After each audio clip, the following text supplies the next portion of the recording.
আজকে মাটি দিয়ে ছোট করে একটা মূর্তি তৈরি করব গণেশ ঠাকুরের। তো তোমরা সেটাই দেখো কিভাবে মূর্তিটা তৈরি করছি।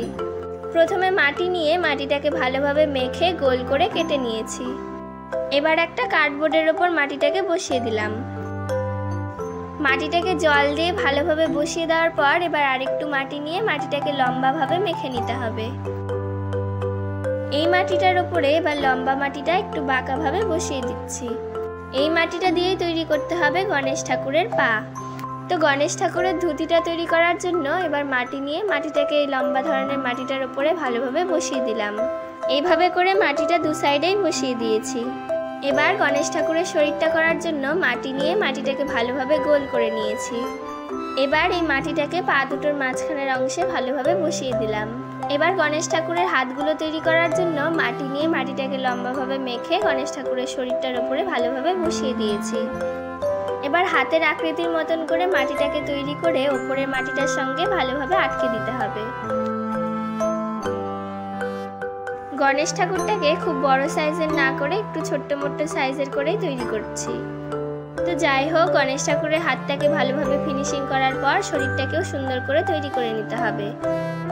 এবার গণেশ ঠাকুরের ধুতিটার ওপর সামান্য ডিজাইন করে দিচ্ছি। গণেশ ঠাকুরের ধুতি আর যে অলংকারগুলো তৈরি করব সেই অলংকারগুলোর ডিজাইনগুলো ভালোভাবে করতে হবে, তাহলেই মূর্তিটা দেখতে ভালো দেখাবে। তো ধুতিটা করার পর এবার আঙ্গুলগুলোও এঁকে দিচ্ছি। এবার মাটিটাকে গোল করে মাখিয়ে গণেশ ঠাকুরের মাথাটা তৈরি করে শরীরটার উপরে ভালোভাবে বসিয়ে দিলাম। গণেশ ঠাকুরের কান তো বড় হয়, তাই বেশি পরিমাণ মাটি নিয়ে কান দুটো বানিয়ে ভালোভাবে বসিয়ে দিচ্ছি। কান দুটোর মাঝখানে সামান্য একটু গর্ত করে জল দিয়ে ফিনিশিং করে দিলাম। এবার মাটিটাকে লম্বাভাবে মাখিয়ে মালা তৈরি করে দিচ্ছি। মালাটা ঠাকুরের গলায় পরিয়ে দিলাম। এইবার তৈরি করব গণেশ ঠাকুরের সুর। তাই একটু মাটি নিয়ে মাটিটাকে লম্বা করে মাখিয়ে সুরটাকে তৈরি করে দিচ্ছি। এবার গণেশ ঠাকুরের হাতে একটা লাড্ডুও বসিয়ে দিলাম। এখন করছি গণেশ ঠাকুরের মালার ডিজাইনটা। সব ডিজাইনগুলোই ভালো করে করতে হবে যাতে ঠাকুরটা দেখতে ভালো দেখায়। তো সব অলংকারের ডিজাইনগুলোই করে দিলাম।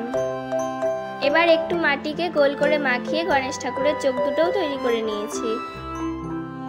তো এবার গণেশ ঠাকুরের পাগড়িটা তৈরি করার জন্য মাটি নিয়ে গণেশ ঠাকুরের মাথার এক সাইডে লাগিয়ে দিলাম। তো এইভাবে করে দু সাইডে লাগিয়ে দেওয়ার পর ওপরেও একটা ছোট পাগড়ির অংশ বসিয়ে দিয়েছি। তো পাগড়িটাকে আরো দেখতে যাতে সুন্দর লাগে তার জন্য একটা মাটি লম্বাটে ধরনের করে মেখে পেছনে বসিয়ে দিলাম। এবার বসিয়ে দিচ্ছি গণেশ ঠাকুরের দাঁতগুলোকে। তো দু সাইডের দাঁতগুলোই ভালোভাবে বসিয়ে দিলাম।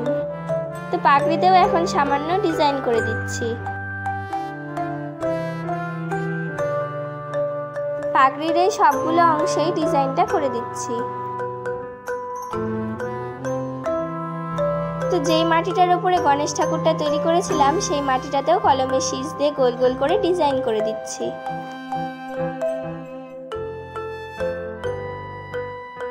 এবার গণেশ ঠাকুরের সুরটাতে ওপর থেকে নিচ পর্যন্ত দাগ দিয়ে দিলাম।